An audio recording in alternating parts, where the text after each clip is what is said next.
Okey, saya sambung semula. So ingat tadi, jadi I repeat balik. So bila kita gerakkan bar magnet ni ke kanan, so flux cutting akan berlaku. This rotor ni akan potong flux ni. So dia akan inducekan current underneath ni. And then because of that, dia force akan experience such that direction dia gunakan Fleming left hand rule tu, dia akan ikut direction bar magnet ni. So ini bergerak at this constant speed, laju. So ini, you imagine bila dia bergerak laju, ini static, so banyak rotor ni akan potong flux dan force banyak, this semua akan induce current. Force pun akan jadi strong initially because flux cutting itu banyak. Ini berhenti, ini tak bergerak, ini bergerak laju. So flux cutting banyak, induce current banyak, so force experience akan very huge, jadi torque dia akan besar. Jadi ini akan mula bergerak slowly dan dia akan accelerate. Mula bergerak, pick up speed, dan dia akan cuba kejar this bar magnet. Tapi dia tak akan dapat. Sebab kalaulah ada kata dia dapat kejar the speed of this ladder and speed of this bar magnet sama, so dia akan jadi macam ni lah. Dia jadi bergerak sama, so no flux cutting. Bila no flux cutting kan, this akan slow down, and then barulah ada flux cutting semula. Jadi because of that, operation of this induction motor, this ladder akan cuba kejar this magnet bar ni, tapi tak akan dapat.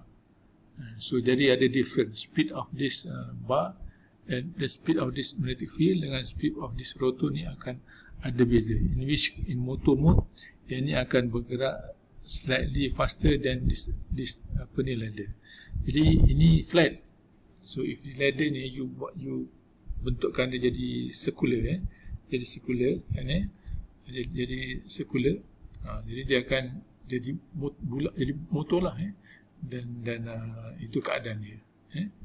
Kalau kita close saja tu, jadikan dia bulat sikit, dalam kita letakkan dekat magnetic yang pusing, so you akan dapat dia jadi sebagai induction motor. Alright, this rotating magnetic field ni nak explain to you lah. So this is the stator winding. You ada 6 pole, 1, 2, 3, 4, 5, 6. So this is satu pair. Ni pair A wire, dia ada ni 3 phase, jadi ada 3 wire. Katakan wire A, B, C. So ini, this is pole, pair pole untuk phase A.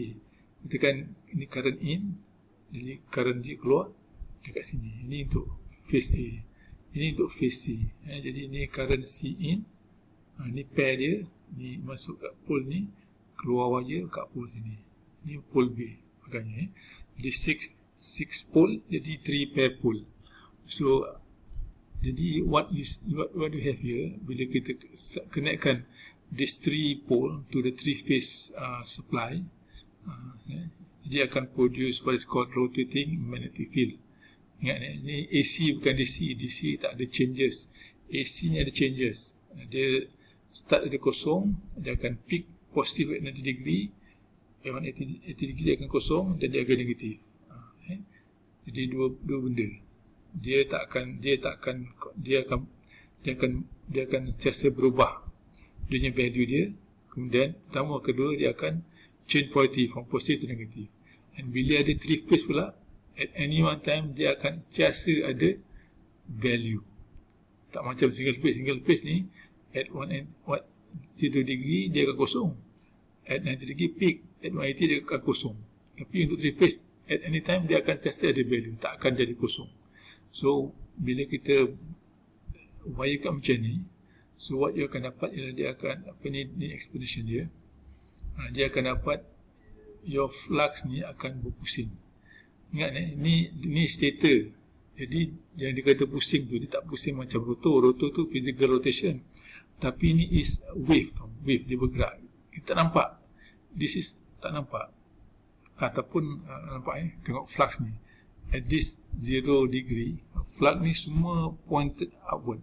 So A ni akan most positive, A most positive.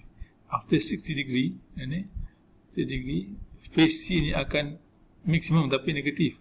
Tapi the way how we winding, kita ini pole C untuk phase C, nampak dia bergerak. Jadi flux pointing upward maximum, dia bergerak 60 degree, VC pula akan maksimum. Nampak? Tadi kan nampak ke sini. Ini kalau kan dia letak ni LED, ni katakan at one time satu nyala. Untuk stage 1 ni pole ni akan nyala, sebab dia maksimum. Next one, ini akan menyala, dia kosong. Nampak? Dia bergerak. The next at 130 degree, at third stage, phase B ni akan pula menyala, di LED ni akan menyala. Dia bergerak tu tak? Dia pusing ni. Boleh kat sini dan seterusnya. Jadi dia pusing.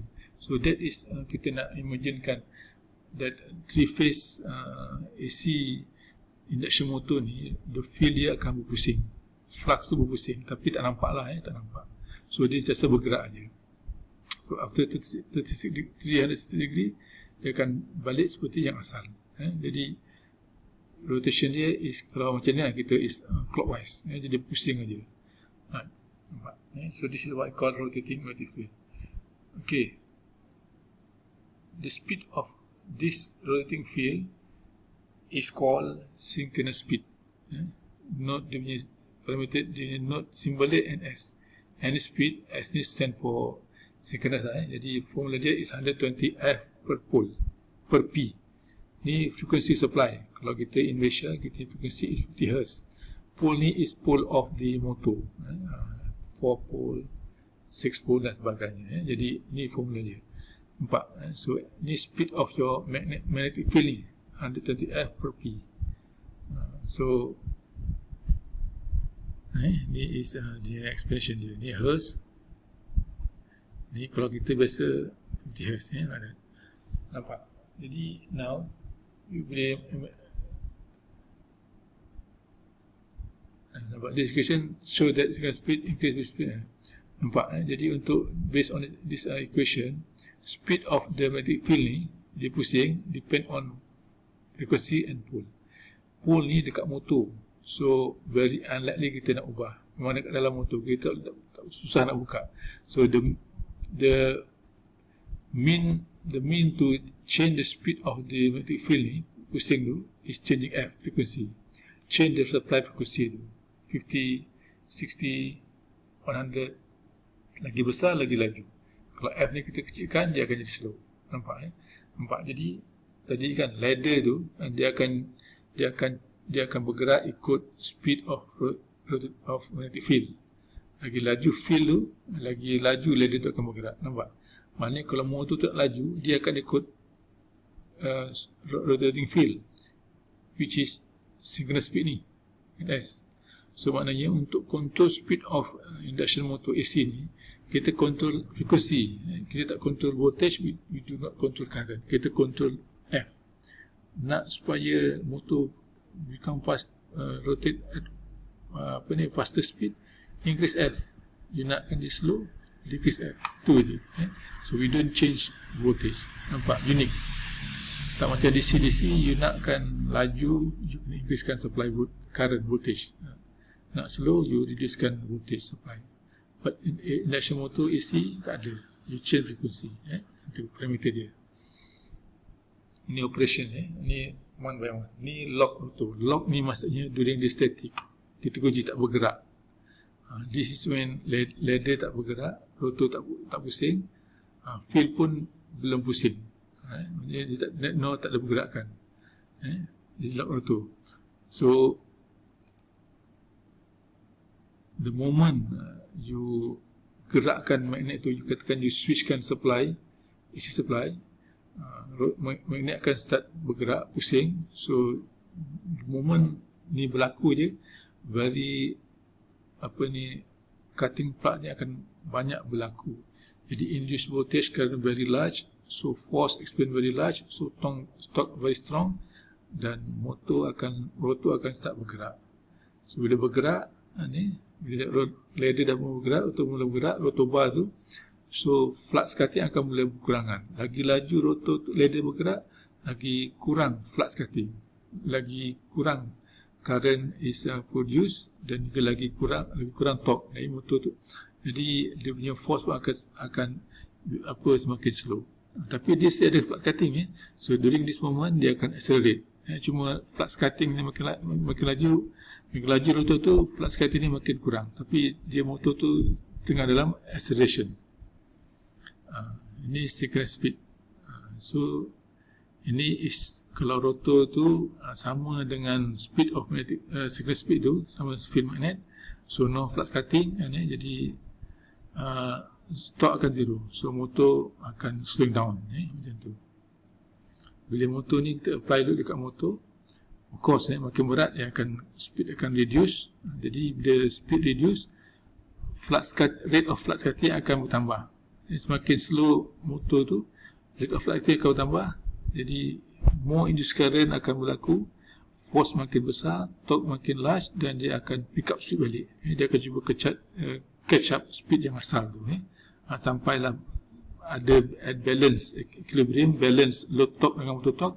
Motor tu akan routing according to the operating point tu. That. Now slip of inertial motor, SLIP, bukan SLEP, SLIP, slip. So what is slip? Slip ni difference between synchronous speed and rotor speed. In term of percent, kita expect in percent. So slip S is synchronous speed tolakkan rotor speed, ladder speed. Difference between ni bagikan dengan synchronous speed, you akan dapat ratio dua speed ni kalikan 100, you akan dapat in percent. Kalau you tak kalikan 100, you akan dapat unit. Untuk calculation biasa kita unit lah. Kalau dibagi maklumat S tu in percent, bagi 100, you akan dapat S tu is less than 1. You gunakan tu buat further calculation. Macam tu. At no load, slip is nearly zero. Kalau motor pusing biasa, tak ada load, in which rotor tu akan slightly slower than synchronous speed. Jadi slip ni akan jadi kecil. Kalau at full load, ada load, slip, mungkin motor tu lagi slow lah. Lagi slow, jadi you punya slip akan jadi significant. Jadi kalau slip 100%, 1, maknanya motor tu tak bergerak. Motor tak bergerak. Kalau ni rotor tak bergerak, kosongan ni, omega S tolak kosong, omega S tolak omega S akan dapat 1. Kali 100, 100%. Maknanya kalau dia slip is 1 atau 100%, dia tak bergerak. Kalau slip tu is very very small, 0.1 katakan, motor tu laju. Kalau 0.5, motor tu is half, maksudnya dia bergerak half of the synchronous speed. Macam itu. You boleh check later. Ini further equation. Ini sama tadi. Tapi speed ini gunakan simbol N. N ni RPM. Kalau omega tu radian per second. Tapi sama juga sebenarnya. Okay. NS ni M ni rotor lah, motor. Ini formula untuk speed. Stencil, motor tak pusing, S1.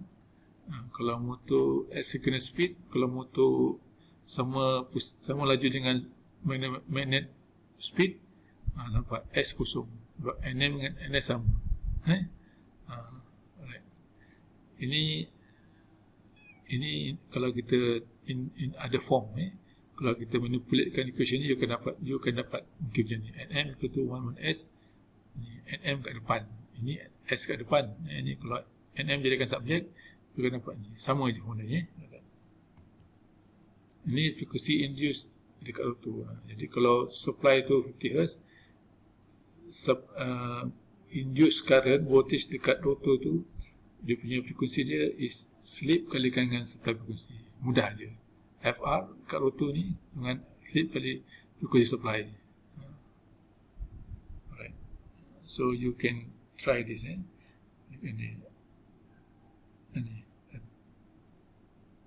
three phase ni. Ini simple je. So synchronous speed ni gunakan ni lah. And S equal to 120 F per P. 120 kali 60 over 6. You akan dapat value. Rotor speed, you gunakan formula ni, you boleh dapat. X given, and let's calculate.